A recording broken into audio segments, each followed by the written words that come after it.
गांधी म्हणा एकट्यालाच घेऊन बस, त्याला आवळून बस.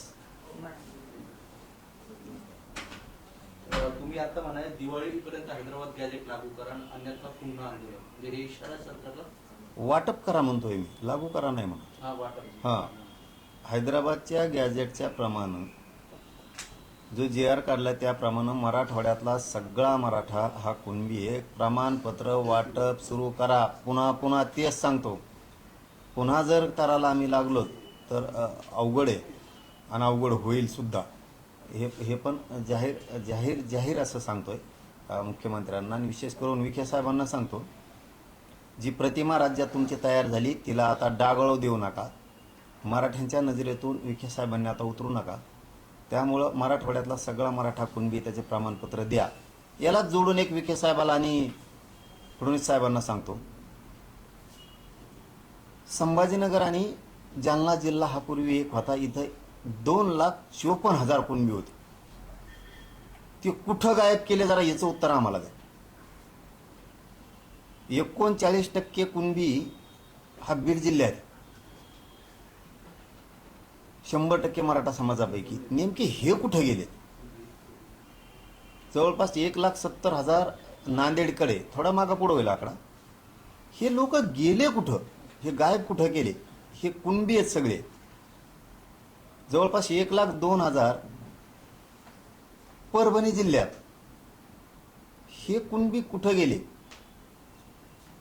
म्हणून हैदराबादच्या गॅजेटियरमध्ये जी संख्या दिली 2.5 लाख जालना आणि संभाजीनगर, तर आत्ताचे हे मराठी तेच कुणबी आहेत. सगळ्यांना कुणबी प्रमाणपत्र JR प्रमाणे द्यायला सुरू करा. तुम्ही मजा बघता, आज करू, उद्या करू, परदेशी करू, थांबून करू, बघू जमतंय का. तर तुमच्या नरड्यावर येईल बरं का विखे साहेब आणि फडणवीस साहेब. तुम्हाला दोघांना सांगतो, तुमच्या नरड्यावर येईल. आणि मग म्हणताना आता पळा, तर पळायला जागा बी नाही, मग काम करायला जागा पण नाही. मग तुम्हाला मी विनंतीपूर्वक सांगतोय, हैदराबादच्या गॅजेटप्रमाणे मराठवाड्यातला सगळा मराठा कुणबी आहे. त्याचे प्रमाणपत्र द्यायला सुरुवात करा. बहाणे सांगू नका दिवाळीच्या आत. असं हेच तर अभ्यासक सांगतात तुम्हाला की हैदराबाद गॅजेटियर मध्ये फक्त संख्या आहे आणि हे शोधण्यासाठी, याचा दस्तऐवज शोधण्यासाठी सरकार 2 वेळा हैदराबादला जाऊन आलं. मात्र ना तालुका स्तरावरची माहिती सरकारकडे आहे, ना गाव पातळीची आहे, ना व्यक्ती पातळीची आहे. आणि त्यामुळेच हैदराबाद गॅजेटियर मध्ये जे पुरावे द्यायचे आहेत नातेवाईकाचे, ते कुठून द्यायचे हा तर प्रश्न आहे मुळात. तुमच्याकडे बी अभ्यासक आहेत का? अभ्यासक तुमच्याकडे बी येतात? नाही, हेच तर सांगतायत अभ्यासक तुम्हाला जे बोलतायत ते. हा ना, तेच म्हणलं तुमच्याकडे बी अभ्यासक येतं. बा बा बा बा यादीच करावं लागेल का अभ्यासकाची आता. हे बघा, आज हे 4 तारीख, बरोबर ना? 4च ना? आज 4 तारखेला आपण ह्या खोलीत, गॅलेक्सी हॉस्पिटलला, या खोलीत आपण आता 15 जण आहे. आत्ता 4 तारीख 2025 साली 2050ला आपल्या 15 जणांची किमान 50 जण असतील. हे तुम्हाला मान्य करावं लागेल. तुमच्याच अभ्यासकाचं तुमचंच उत्तर तुम्हाला देतोय. तसं त्या काळी संख्या होती 2.5 लाख संभाजीनगर आणि जालन्यात. तुम्हाला तहसीलला काय पाहिजे? तुम्हाला माहिती कोणची गोळा करायची? याच्यापेक्षा गॅजेट काय सांगतंय? 2.5 लाख संभाजीनगर आणि जालन्यात होते. म्हणजे आत्ताचे संभाजीनगर जालन्यातले सगळे मराठी कुणबी आहेत. क्लिअर आहे ना? कोणचा अभ्यासक रे? कोण अभ्यासक काय याचं काय? इथला प्रत्येक जिल्ह्यातला जो कुणबी आहे त्या काळचा 1881चा 1901चा तो मराठा कुणबी आहे. जसं की या खोलीत आपण आता 15 आहेत. 20-25 वर्षांना त्याचे 50 झाले. हे 15ला तर द्या. चला गॅजेट प्रमाणे, चला तुम्हाला सापडणार ना, आणि चला गॅजेट प्रमाणे 15ला द्या. उदाहरणार्थ 2.5 लाख संभाजीनगर जालना जिल्ह्यातल्या, चला द्या त्यांना. त्यांचा 67चा पुरावा घ्या पूर्वीचा आणि द्या त्यांना. त्यांच्या रक्ताच्या नातेवाईकाला कसं द्यायचं आम्ही बघू. चला करा सुरू. येड नका घेऊ. ह्या अभ्यासकाचं काय आता अभ्यासक म्हणलं का जाऊ दे. आणि असं आहे की पण 2050 ला ह्या खोलीमध्ये जे 15 होते हे कोण आहेत हेच माहिती नाही आहे ना अजून. ते कुठे शोधायचे हा प्रश्न आहे. अहो हायत हेच मराठी कुणबी येत ना.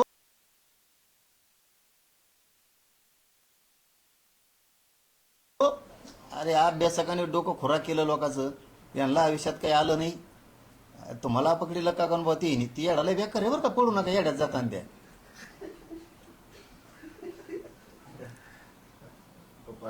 दुसरं एक आता बच्चू कडू असं म्हणाले की तुमच्या आंदोलनासोबत आंदोलन करण्याची त्यांची इच्छा आहे. ऑलरेडी ते आंदोलन करतायत शेतकऱ्यांच्या संदर्भात.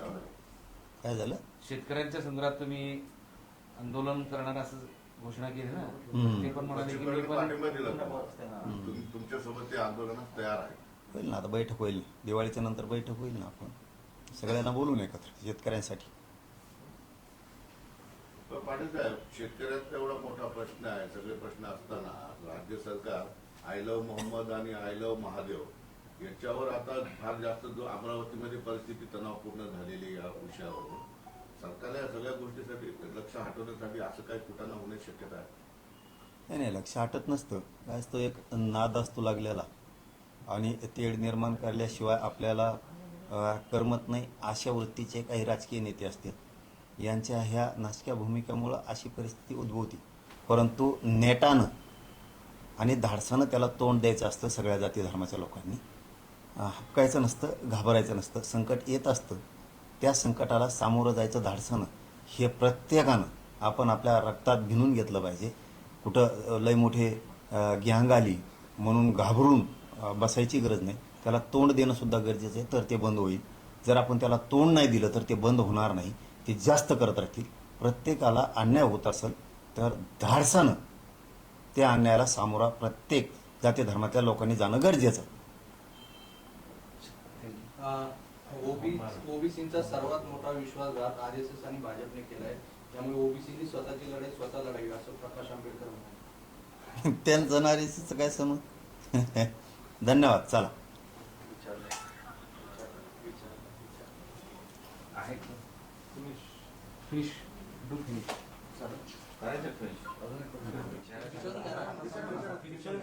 आपण सध्या बघतोय आरक्षणाच्या मुद्द्यासंदर्भात मनोज जरांगे पाटील सध्या माध्यमांशी बोलतायत.